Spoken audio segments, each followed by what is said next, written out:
Alhamdulillahilladzi ja'ala fil ardi khalifatan wa nawwara qulubal mu'minina bil ma'rifah.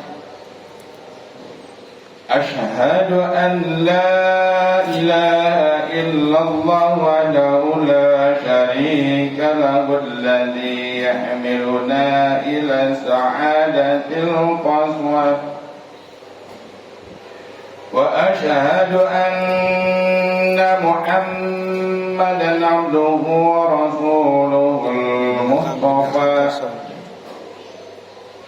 اللهم صل وسلم على سيدنا محمد رسول الله وعلى آله وأصحابه وتابعين بإحسان إلى يوم القيامة ولا حول ولا قوة إلا بالله أما بعد فيا عباد الله أوصيكم وإياي بتقوى الله واعلموا أن الله يقول وما خلقت الجن والإنس إلا ليعبدون. Ma'asyiral muslimin sidang Jumat rahimakumullah. Lewat mimbar yang mulia ini, pertama-tama saya berwasiat kepada diri saya sendiri, kemudian kepada hadirin sekalian. Marilah kita sama-sama untuk menetapkan diri kita dalam takwa kepada Allah. Karena hanya dengan takwa manusia akan mendapatkan kedudukan yang tinggi di sisi Allah. Sesuai dengan firman Surat Al-Hujurat ayat 13. A'udzu billahi minasy syaithanir rajim. Inna akramakum indallahi atqakum. Sesungguhnya orang yang paling mulia di sisi Allah adalah orang yang lebih takwa di antara kamu sekalian. Maka dari itu, sekali lagi, marilah kita berusaha semaksimal mungkin untuk mencapai takwa yang sebenarnya. Takwa dalam arti kita menjauhi segala larangan Allah dan melaksanakan semua perintahnya yang wajib maupun yang sunnah dengan sejujur-jujurnya. Ma'asyiral muslimin sidang Jumat rahimakumullah. Sebagai hamba Allah yang dikarunia akal dan pikiran, maka manusia benar-benar wajib menjaga dan merawatnya. Karena akal dan pikiran adalah merupakan anggota badan yang paling pokok. Sebagaimana sabda Rasulullah sallallahu alaihi wasallam, likulli syai'in latu walatul mu'minil aql wa likulli qawmin ra'i wa ra'il mu'minil aql wa likulli qawmin ghayah wa ghayatul ibadil aql. Tiap-tiap sesuatu mempunyai alat, dan alat seorang mukmin adalah akalnya. Dan tiap-tiap kaum mempunyai pemimpin, dan pemimpin seorang mukmin adalah akalnya. Dan tiap-tiap kaum mempunyai tujuan, dan tujuan pokok bagi para hamba adalah tergantung pada akalnya. Dalam hadis ini nampak jelas oleh kita bahwa akal sangat menentukan amal perbuatan manusia. Dengan akal itu pula manusia dapat berpikir secara jujur dan bertanya-tanya tentang kejadian dirinya yang asalnya tidak ada, kemudian berwujud, akhirnya tidak ada lagi di permukaan bumi karena mati. Yang sedemikian apa sebenarnya tugas manusia yang diberi kesempatan hidup di dunia ini? Kiranya dia adalah seorang pun manusia yang akan sanggup menjawab dengan tepat akan pertanyaan tersebut. Karena pada hakikatnya bukan manusia yang membuat perancangan hidup di dunia ini. Karena itu, marilah kita kembali kepada Al-Quran. Di dalam Al-Quran surat Al-Baqarah ayat 30, di sana Allah telah menerangkan, A'udzu billahi minasy syaithanir rajim. Wa idz qala rabbuka lil malaikati inni ja'ilun fil ardi khalifah. Ingatlah ketika Allah berfirman kepada para malaikat, sesungguhnya saya menjadikan di muka bumi ini seorang khalifah. Demikianlah di antara tugas yang dibebankan oleh Allah kepada manusia sebagai khalifah atau pemimpin, sesuai dengan sabda Nabi sallallahu alaihi wasallam, kullukum ra'in wa kullukum mas'ulun ar-ra'iyah wal amiru ra'in wal rajulu ra'in ala ahli baiti wal mar'ah ra'iyah ala baiti zawjiha walada wa kullukum ra'in wa kullukum mas'ulun ar-ra'iyah. Kamu sekalian adalah pemimpin dan kamu masing-masing akan diminta pertanggungjawaban atas kepemimpinannya.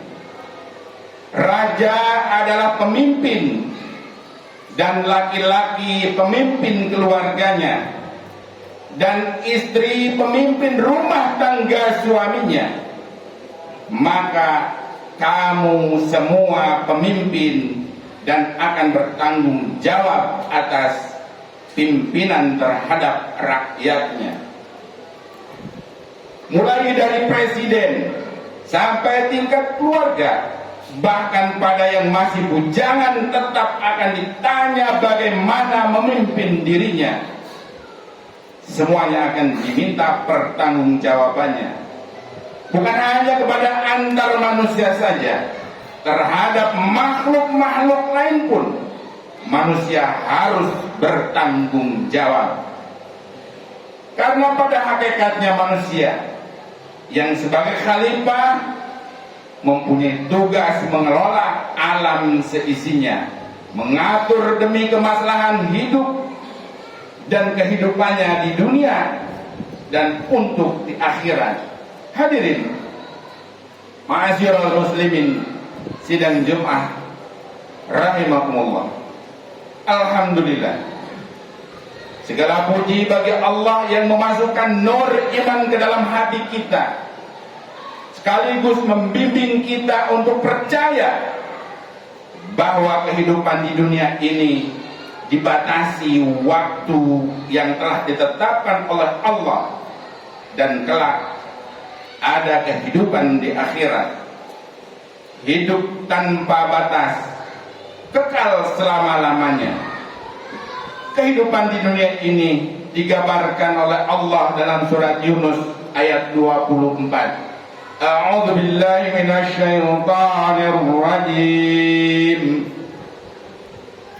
Innama mathalul hayatid dunya kama'in anzalnahu minas sama' fatalaqa bihi nabatul ardi mimma ya'kulun nas wal an'amu hatta idza أخذت الأرض زخرفها وزينت وظن أهلها أنهم قادرون عليها أتاها أمرنا ليلا أو نهارا فجعلناها حسيدا كأن لم تغن بالأمس كذلك نفصل الآيات لقوم يتفكرون. Sesungguhnya penghidupan di dunia ini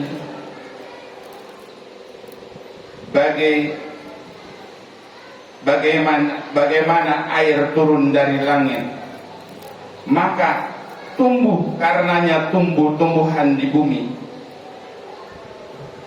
dari makanan manusia dan ternak.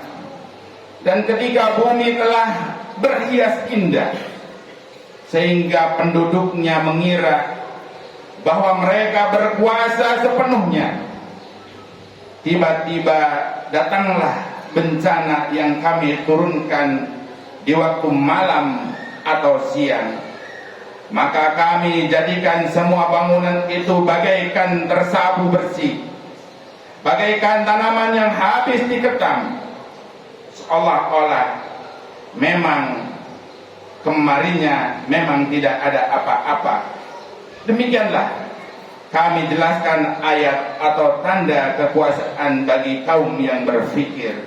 Ma'asyiral muslimin sidang Jum'ah yang berbahagia, itulah tamsil ibarat penghidupan di dunia ini, yang setiap manusia pasti akan diketam dan dihadapan kepada Rabbul Alamin, perlu diminta pertanggungjawaban atas dirinya selama hidup di dunia ini.